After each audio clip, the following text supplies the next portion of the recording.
All right. Morning, everybody. Morning. We have some visitors coming through today.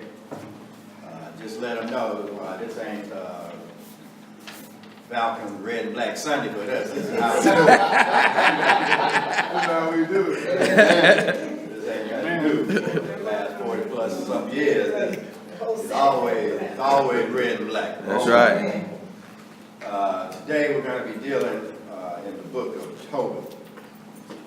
And the lesson topic is, do you know who you are? Yeah. Now, the Book of Tobit in the Apocrypha is a very interesting and inspiring book. Mm-hmm. But since the theme is going to be a Black history theme, I didn't go into all of the Book of Tobit. So a lot of the Book of Tobit we will not cover. But I'll kind of give you a tease. So if you want to read some of the parts of Tobit that we don't cover, if you want to read in Tobit to see how in the world can a brother go marry a sister who had 7 husbands before him, and each husband that she had died on the wedding night.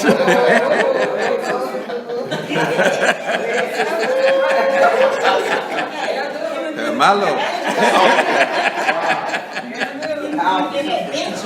Well, you'll have to read that on your own.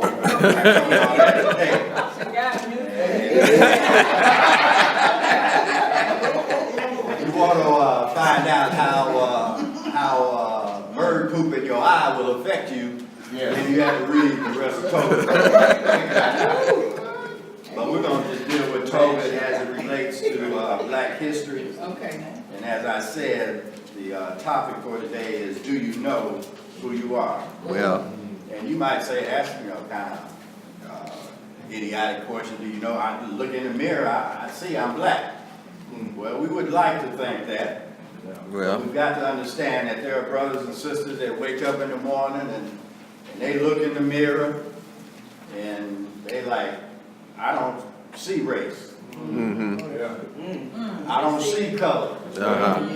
And I'm like, well, you see invisible people? How does that happen? You don't see color. Color is a color. You got to see something. Right. And we have brothers and sisters that, I'm part of the human race.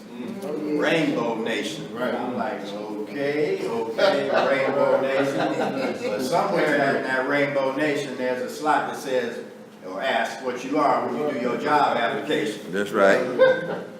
So it's important that we do take a look and deal with the question about, do you know who you are? Mm-hmm. Knowing who you are is more than just the color of your skin. That's right. The nation Israel, throughout the Bible, continues to identify crisis issues. Some are due to deliberate attempts of their oppressor to wipe them out, their culture, and their spiritual lifestyle. Others are due in large part to them not holding true to the morals, values, ethics, and programs that they were founded on. Well. In today's world, today's modern world, just like back then, it is essential that we as a people understand who we are. Mm-hmm. If that doesn't happen, then it will be impossible to build and control a black nation, a black community, or a black bloc. Well, mercy. We define our faith, chapter 1, in the book Black Christian Nationalism. Jeremiah Abebe explains the challenge that Moses had to bring into being the black nation Israel. Mm-hmm. If I could get someone to read that quote in your handout. Moses understood the magnitude of his mission. He must present the Yahweh religion, which he had learned in Midian, as the religion of Abraham, Isaac, and Jacob. He must define the God of Midian as the God of Israel. He must use religion and myth of a promised land to separate Israel from the Egyptians and to create an institutional power base for Israel's liberation struggle. In other words, Moses must take what has been learned from other African peoples, and specifically from the Midianites and Egyptians, and define who they are in relation to God and how they are to interact with God. He is about the task of setting the Israelites apart from all the other people and nations around them. They had no real identity, except they are descendants of a wandering nomadic tribe that grew and grew as slaves in Egypt. That's right. Now Moses is working on defining who they are. If you are to reach your race potential, at some point the race must define who they are. You must have a racial identity. Otherwise, you are a stepchild to the rest of the world. Well, Your history first must be interpreted by you. World events must be explained through your eyes. well, Its impact must be diagnosed by you. You decide what is good and what is evil, and how you interact with God. When you do that, then you are beginning to know who you are. that's right.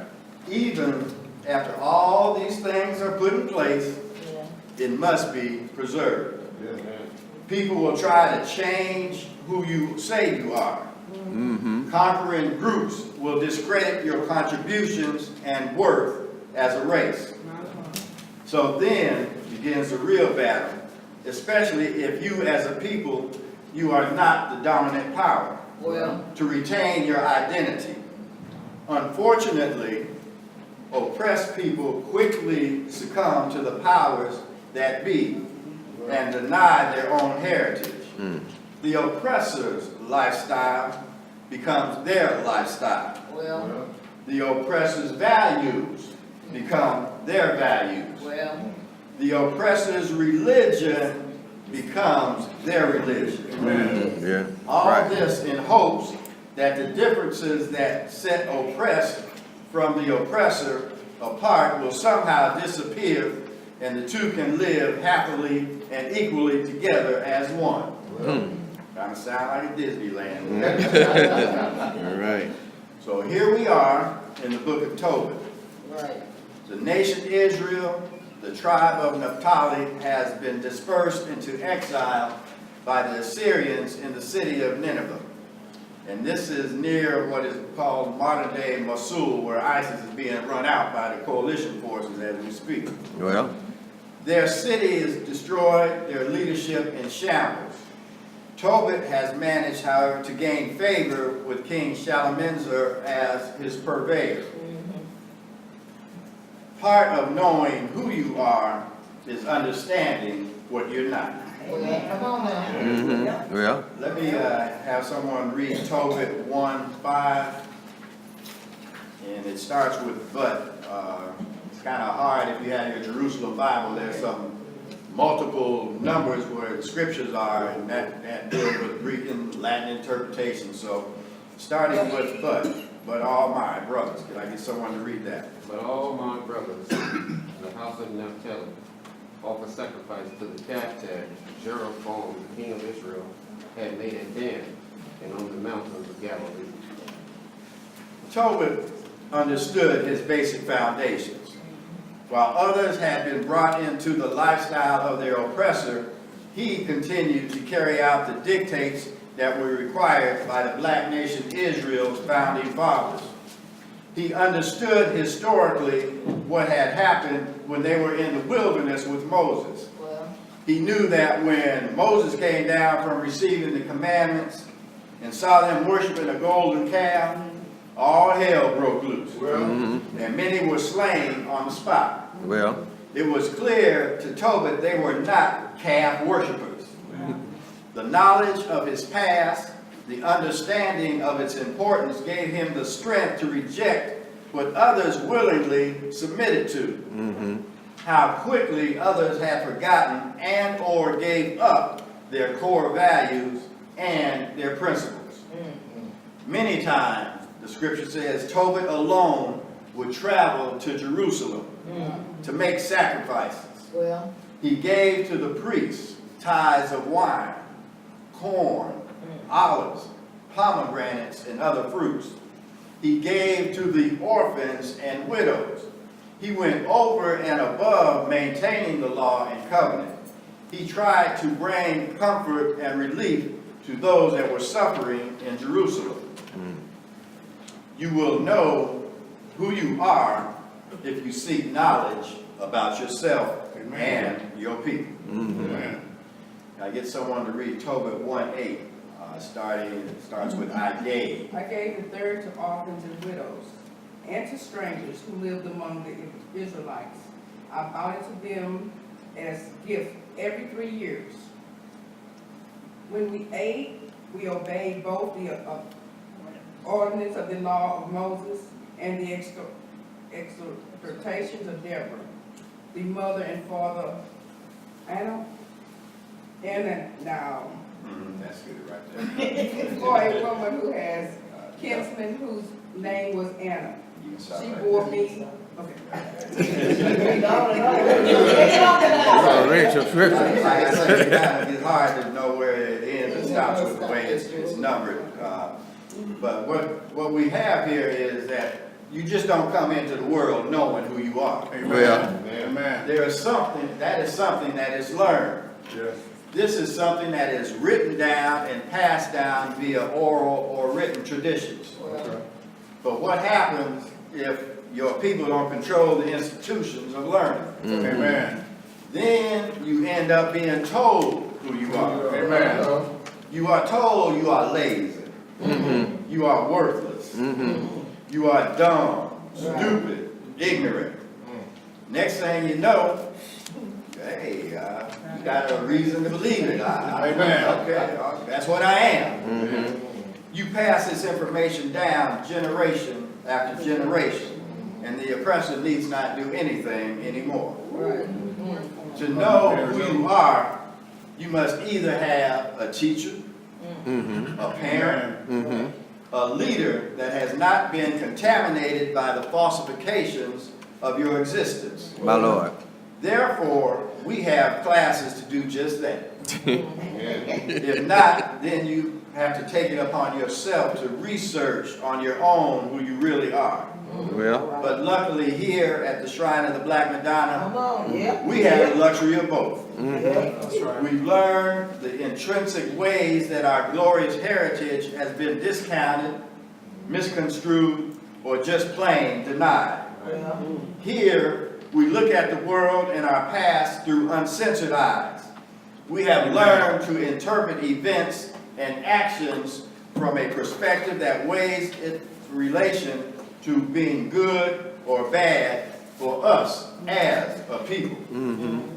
Monday nights, we revisit our founding documents, discussing how the facts, just the facts of our reality are. The validity of our core beliefs we see are just as strong today as they were yesterday. That's right. At Word on Wednesday, we look at our current relationship to the world and define and redefine our positions and responses to the world. On Saturday afternoons, African history class, we confirm our status and impact on world civilizations. well, And every Sunday morning, right here in Bible class, we learn to use the history of the black nation Israel as a blueprint for building a nation with power. well, Amen. We learn what makes a people strong and what makes a people weak. well, Nowhere in this country will you be exposed to this black revolutionary theology. well, amen, amen.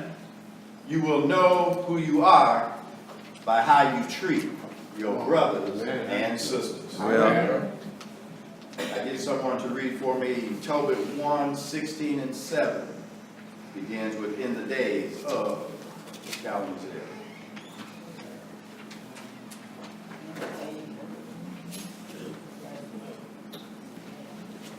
All right? In the days of Shalmaneser, Okay, that's good enough. I had offered gifts and alms to the brothers of my race. I gave my bread to the hungry and clothes to the naked. And I buried, when I saw them, the bodies of my countrymen thrown over the walls of Nevaeh. All right. Tobit spent his time trying to do as much as he could for his people. He sought out those in need. He did his best to satisfy those needs. Tobit, he would go out into the streets and give bread to the hungry. He gave money to his brethren in need. If any of his brethren were naked, he would give them clothes. Again, as we see with Joseph, Moses, Nehemiah, we have a member of the black nation who is in position of power within the power structure of the oppressor, but he is not detached from his people. Tobit did not compromise who he was. He didn't turn his back on his people. Well, He didn't try to gain favor from the king by treating his people with disdain in hopes of being looked at as a good Israelite. In describing his actions, he makes it clear, my countrymen, my brothers, an undeniable bond and connection. So how do you feel when you see black people down and out? When they are out on the street asking for change, for food to eat? Even if you can't give, how do you feel about the request? Is there empathy? Do you wonder what brought them to this point? Or do you go through mental gymnastics about how bad they look, how lazy that must be, or that they're trying to scam me? How do you feel when you see your brothers and sisters down and out? well, You know who you are when in times are bad and it seems everyone is against you, you still hold the light. Lord light. Tobit 2:22, if I can get a read. Beginning with what about? What about your own honor? What about your own good works? Everyone knows what return you have had for them. Then set it apart. That's good right there. Okay, so Tobit at this point in time is afflicted. And people are dogging him out, talking about him, even his own wife. Tobit had become afflicted and lost his sight. His own people ridiculed him, including his wife. After all he had been doing, here go the very ones that didn't want to follow the law and uphold the practices of the nation, denouncing his good deeds. Look at you, you old fool. Where did all that toiling and working for your people get you? Where is God down that you afflicted? All that money you spent burying the dead, and all that money you gave to orphans and widows and the poor, you might have well been hanging out with us. We could have been partying big time with all that candy you threw away. Tobit is hurt, crushed by his wife's words, and he prays with tears streaming down his face, wondering, can I stay fast on the side of the law, of doing what I know is right? He understands Moses wouldn't turn his back on the covenant. Nehemiah wouldn't turn his back on the covenant. The judges wouldn't denounce the founding principles of the nation. Jeremiah wouldn't back down from ridicule. That's right. Amanifu wouldn't stop challenging the quality of services in the black community. And guess what? Neither will we. That is who we are. Tobit knows who he is. Just because others chose to accept what the oppressor declares you to be, don't talk about me and ridicule me. That's right. When people know they have been slacking, they are quick to find fault to try and muddy your name. That's right. And your good works. Yeah. Look at you wasting your life away trying to build something for black folks. You are some crazy niggas. Yes, yes we are. Yes, we are. Crazy in love with our people. That's what we are. Amen. We know who we are. Well, We know who those that ridicule us are and why they do what they do. Amen. An enemy. Yes, an enemy has seized their mind and turned them against their own brothers and sisters. There is no perfect revolutionary. Let me say that again. There is no perfect revolutionary. well, Come on now. You know who you are when you feel bad about your shortcomings as it regards your people. Amen. But you're man or woman enough to be repentant. I get someone to read Tobit 3, the last paragraph in Tobit 3. It's kind of a lament that Tobit does. Begins with, Lord, I wait.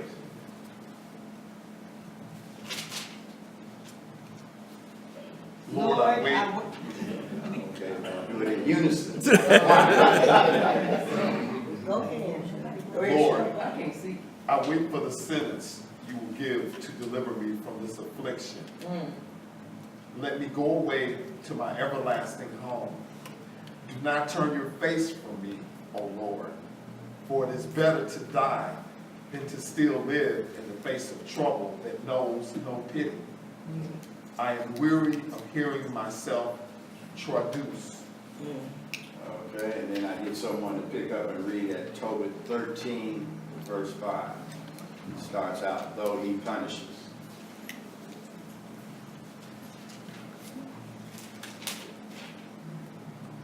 Though he punishes you for your iniquities, he will take pity on you all.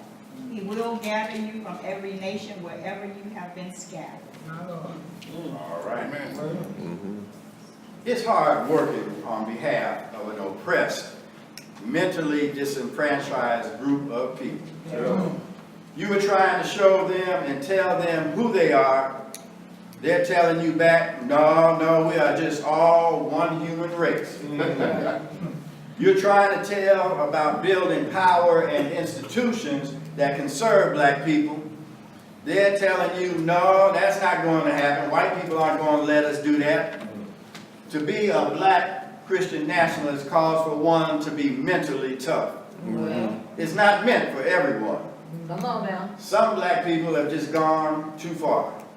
They've gone too far. You can't save them. well, And I don't say that to be cruel or self-righteous. Some have just given up, and others have just been sucked up. Amen. Here, I want to go into a couple examples.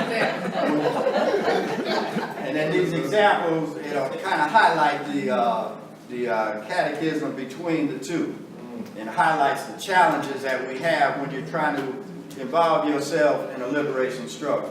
well, Taken from the slave narrative, federal slave narrative, which is a collection of interviews that were done with over 2,000 slaves, actual slaves.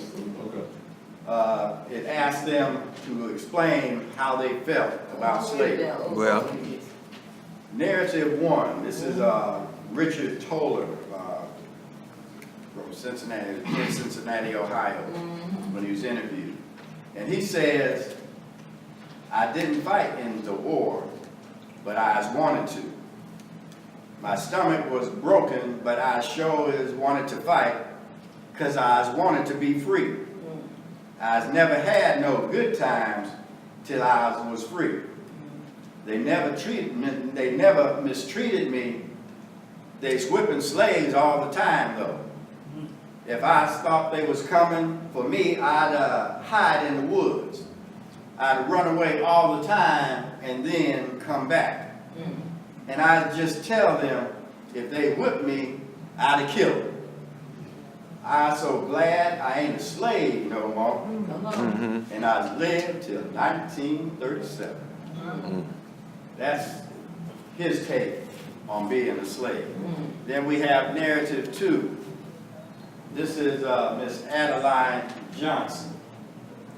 Miss Adeline is 93.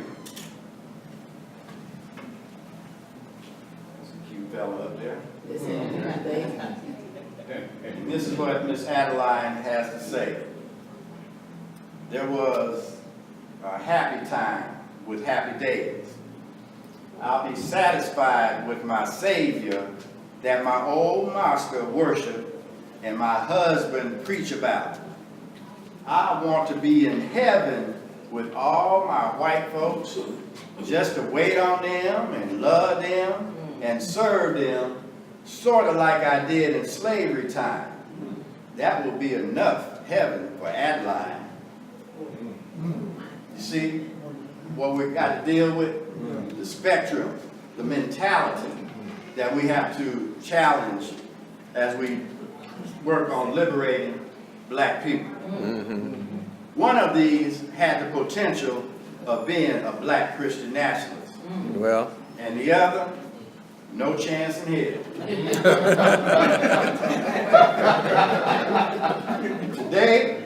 Today is not much different. Well, when you hear black people saying, we should be glad to be in America. It was a good thing that we were brought from Africa. I'm proud to be an American. Do they understand what the heck they're saying? What we had to go through to be Americans. It's no wonder that we have wig out days and sometimes wig out years. Working with black people. You sometimes get like Tobit when he said, I'm weary of being traduced. Well. I'm tired of my people dogging me out, cussing me out. Tired of getting worked out when I'm already worn out. Amen. Well. But when you know who you are, you can pick yourself up. You can ask God to forgive you for your time of weakness. Well. Like Tobit in chapter 13, verse 6. If you return to him with all your heart and soul, behaving honestly toward him, then he will return to you and hide his face from you no longer. Well. You can dust yourself off and say, my bad, Lord. I'm ashamed. I'm back. I'm straight now. It's nothing to be ashamed of. So don't let it be. It's nothing to be held over your head. So don't let it be. Well. Just because you didn't go anywhere doesn't mean you didn't go anywhere. Let me say it again. Just because you didn't go anywhere doesn't mean you didn't go anywhere. My Lord. When you folded up your red and black and ceased to be a visual symbol of different black man and woman, you went somewhere. Well. Amen. When you decided not to hold each other accountable for what they failed to do, you went somewhere. Well. When we lost control of the neighborhood planning process because not enough would support the Misi and Elder Takuma, who couldn't hardly walk to the meeting, yes, you went somewhere. Amen. Well, Probably should stop there. Keep on going, brother. Keep on going. But I ain't. When you cease to challenge our elected officials and felt the terminology black slate was too harsh for the millennial generation, yes, you did go somewhere. Well. As black Christian nationalists, we have a job to do. We have a nation to build. Right. And we have a blueprint on how to build it. Well. I can see Jeramogi rising from his ashes. I can see Jeramogi rising up from his ashes. A Jeramogi rising, if you will. I can feel him penetrating into this room right here where we speak, where we sit. Well. In this very room, I can feel Jeramogi coming in, and I can hear Jeramogi saying these very words. You all went somewhere, but I bound you in an inseparable sacred brotherhood. Well. So now, what are you going to do? I trained you for times like these. The ugly American is rising and raging across this land. Well. You have been taught an organizational plan that will withstand stormy days like these. Uh-huh. I have given you a black theology that will carry you through if you have the nerve to go through it. Be strong. Be strong in who you have become. Yes. Let's go to number 6. My Lord. You know who you are when you see your brothers and sisters, you see yourself. Do to no one what you would not want done to you. Well, Do not drink wine to the point of drunkenness. Do not let excess be your traveling companion. Give your bread to the hungry and your clothes to the naked. well, Whatever you own in plenty, devote a portion to almsgiving. And when you give alms, do not do it grudgingly. Tobit is giving direction on how to be a people, how to treat your people. Even though we are oppressed, even though we don't control our day-to-day lives, there are some things you can control. well, How we relate to one another, how we look out for one another. We can control that, but only if we understand that we are from the same cloth and from the same fabric. This same philosophy is part of the entire history of the black nation Israel, all the way up until Jesus, the black Messiah, 500 some years later. Jesus says at Matthew 7:12, at the Sermon on the Mount, so always treat others as you would like them to treat you. well, That is the meaning of the law and the prophets. A leadership thread of the black nation Israel, all teaching and preaching on the core principles of the nation. Steadfast in understanding who they are and where they came from. But more importantly, continuing to hammer home what their value system is continuing to build and establish. When you know who you are, you don't get sidetracked. well, You don't start second guessing your position in the world. You don't accept outside modifications and influences that change who you are. Currently, we are a confused people. well, Segments totally focused on how to blend into mainstream. Segments ready to abandon black history and culture as if it is now not essential. Segments singing the glory of the black race, but not engaged in any meaningful building of institutions. well, Segments marching because Black Lives Matter, and then segments taking away Black lives daily. We as a collective body still do not know who we are. So I ask us here, do you know who you are? well, You remember in the film Roots, the classic, we see Kunta Kinte battling for his soul identity. The masses just whooping him, just whooping the mess out of him. What's your name, boy? My name, Kunta Kinte. What's your name, boy? My name, Kunta Kinte. Smack him again. What's your name, boy? Can you imagine the pain and anguish well, that Kunta Kinte is going through? But it's not just that physical pain. It's pain of feeling and seeing your brothers and sisters around you looking at you. And you look at Sister Adeshala, and now they call her Annie. And you look at Brother Kandwane, and now they call him Kai. The mental anguish, seeing your connection with who you are dissolving in front of you. What's your name, boy? My name, Toby. my Lord. Thank God we at the Shrine of the Black Madonna know who we are. Amen. Thank God we have been through a change process. A process that took us back to understand who we truly are. As black Christian nationalists, we have a totally different worldview about ourselves and our people.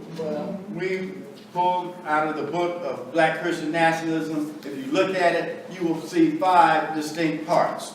We define our faith. Well, Amen. We define our enemy. We define our struggle. Well, Amen. We define our program. Yeah. We define our history. We don't care what used to be. We don't care what the white man says we are. We don't care what our misguided brothers and sisters say we should be. Remember Ali in the ring with Ernie Terrell? Terrell refused to call him Muhammad Ali. He's going to say, your name is Cassius Clay. Your mama named you Cassius Clay. It's on your birth certificate, Cassius Clay. Ali got in the ring, he started.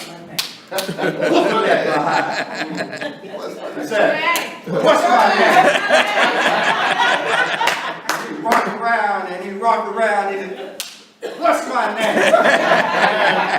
We don't care what the books say, because we rewrite the books. well, We don't care what the right. newspapers say. We define what happened. We don't care what the songwriter says. We have a new song defining who we are. Well. Not what the white man said and said that the songwriters are.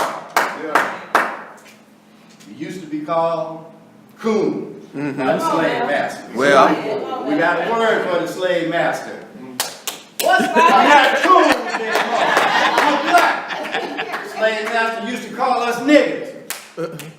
We're not niggas anymore. Well. We're black. Right. That's right. Slaves always want to name, call us this and call us that. American society labeled us as Negroes. Oh, we're not Negroes anymore. Well. We are black. Right. We're not just black. We are black Christian nationalists. That's right. I'm supposed to come back next week and deal with Judah, and we'll see how that goes. But understand who you are. Well.